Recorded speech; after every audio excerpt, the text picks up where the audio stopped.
Ruth, chapter 1.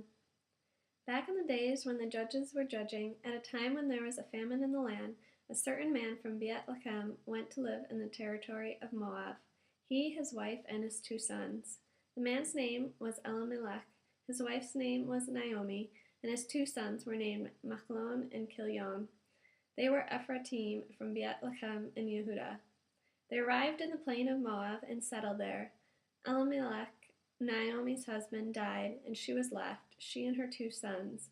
They took wives for themselves from the women of Moab.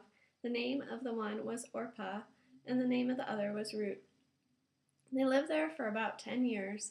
Then Malchon and Kilion died, both of them, and the woman was left with neither her 2 sons nor her husband. So she prepared to return with her daughters-in-law from the plain of Moab. For in the plain of Moab she had heard how Adonai had paid attention to his people by giving them food. She left the place where she was with her 2 daughters-in-law and took the road leading back to Yehudah. Naomi said to her 2 daughters-in-law, "Each of you go back to your mother's house. May Adonai show grace to you, as you did to those who died and to me.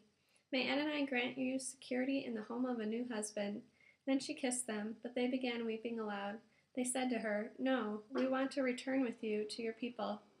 Naomi said, "Go back, my daughters. Why do you want to go with me?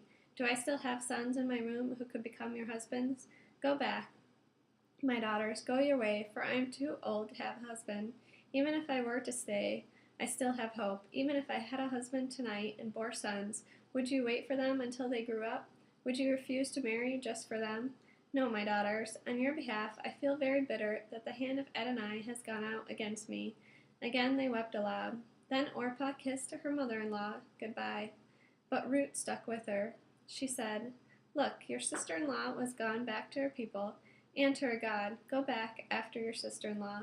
But Ruth said, "Don't press me to leave you and stop following you, for wherever you go I will go, and wherever you stay I will stay. Your people will be my people, and your God will be my God. Where you die, I will die, and there I will be buried.